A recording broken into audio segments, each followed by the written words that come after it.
السلام علیکم ورحمۃ اللہ وبرکاتہ۔ آج اس ویڈیو میں ہم بنی اسرائیل کے 3 آدمیوں کا ایک سچا واقعہ جانیں گے۔ رسول اللہ صلی اللہ علیہ وسلم نے ایک مرتبہ فرمایا کہ بنی اسرائیل میں 3 آدمی تھے، ایک کوڑی، دوسرا گنجا، تیسرا اندھا۔ خداوند تعالیٰ نے ان کو آزمانا چاہا اور ان کے پاس ایک فرشتہ بھیجا۔ پہلے وہ فرشتہ کوڑی کے پاس آیا اور پوچھا، تجھ کو کیا چیز پیاری ہے؟ اس نے کہا، مجھے اچھی رنگت اور خوبصورت خال مل جائے اور یہ بلا جاتی رہے جس سے لوگ مجھ کو اپنے پاس بیٹھنے نہیں دیتے اور گھن کرتے ہیں۔ اس فرشتے نے اپنا ہاتھ اس کے بدن پر پھیر دیا، اسی وقت وہ شخص اچھا ہو گیا اور اچھی کھال اور خوبصورت رنگت نکل آئی۔ پھر فرشتے نے پوچھا، تجھ کو کون سے مال سے زیادہ محبت ہے، زیادہ رغبت ہے؟ اس نے کہا، اونٹ سے۔ پس ایک گابن اونٹنی بھی اس کو دے دی اور کہا، اللہ تعالیٰ اس میں برکت دے۔ پھر وہ فرشتہ گنجے کے پاس آیا اور پوچھا، تجھ کو کون سی چیز پیاری ہے؟ کہا، میرے بال اچھے نکل آئیں اور یہ بلا مجھ سے جاتی رہے کہ لوگ جس سے گھن کرتے ہیں۔ اس فرشتے نے اپنا ہاتھ اس کے سر پر پھیر دیا، فوراً وہ اچھا ہو گیا اور اچھے بال نکل آئے۔ پھر پوچھا، اچھا تجھ کو کون سا مال پسند ہے؟ اس نے کہا، گائے۔ پس اس کو ایک گابن گائے دے دی اور کہا، اللہ تعالیٰ اس میں برکت بخشے۔ پھر وہ فرشتہ اندھے کے پاس آیا اور پوچھا، تجھ کو کیا چیز چاہیے؟ کہا، اللہ تعالیٰ میری نگاہ درست کر دے کہ سب آدمیوں کو دیکھوں، اس جہان کو دیکھوں، اس دنیا کو دیکھوں۔ اس فرشتے نے آنکھوں پر ہاتھ پھیر دیا، اللہ تعالیٰ نے اس کی نگاہ درست کر دی۔ پھر پوچھا، تجھ کو کیا مال پیارا ہے؟ کہا، بکری۔ پس اس کو ایک گابن بکری دے دی۔ تینوں کے جانوروں نے بچے دیے۔ تھوڑے دنوں میں اس کے اونٹوں سے، اس کی گایوں سے اور اس کی بکریوں سے پورا جنگل بھر گیا۔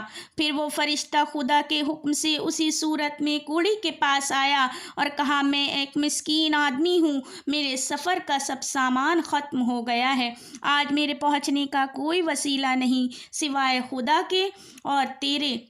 میں اس اللہ کے نام پر جس نے تجھ کو اچھی رنگت اور عمدہ خال عنایت فرمائی، تجھ سے ایک اونٹ مانگتا ہوں کہ اس پر سوار ہو کر اپنے گھر پہنچ جاؤں۔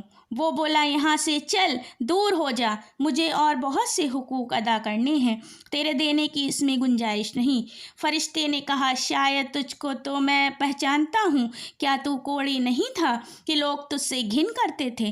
اور کیا تو مفلس نہ تھا، پھر تجھ کو خدا نے اس قدر مال عنایت فرمایا؟ اس نے کہا، واہ کیا خوب، یہ مال تو میری کئی پشتوں سے باپ دادا کے وقت سے چلا آتا ہے۔ فرشتے نے کہا، اگر تو جھوٹا ہو تو خدا تجھ کو ویسا ہی کر دے جیسا پہلے تو تھا۔ اور وہ شخص دوبارہ اپنی پہلی حالت میں آ گیا۔ پھر وہ فرشتہ گنجے کے پاس اسی پہلی صورت میں آیا اور اسی طرح اس سے بھی سوال کیا اور اس نے بھی ویسا ہی جواب دیا۔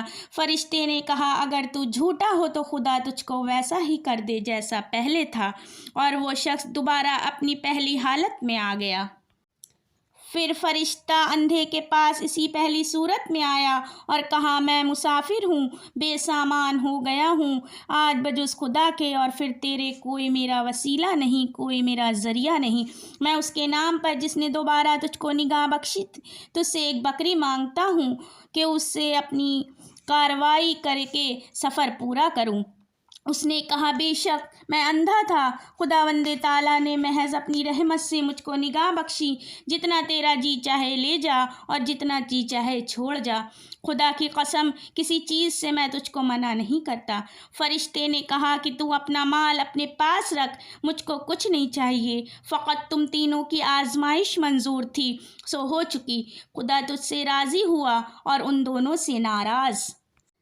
فائدہ اس واقعے کا یہ ہے کہ خیال کرنا چاہیے کہ ان دونوں کو ناشکری کا کیا نتیجہ ملا کہ تمام نعمت چھن گئی اور جیسے تھے ویسے ہی رہ گئے اور خدا ان سے ناراض ہوا، دنیا اور آخرت دونوں میں نامراد ہوئے۔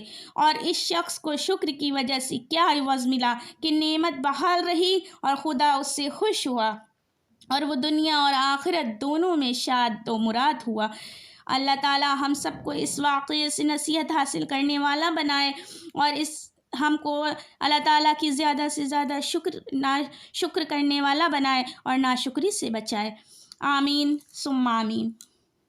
واقعہ اچھا لگا ہو تو کمنٹ کریے گا، لائک کریے گا اور چینل کو سبسکرائب ضرور کریے گا۔ السلام علیکم ورحمۃ اللہ وبرکاتہ۔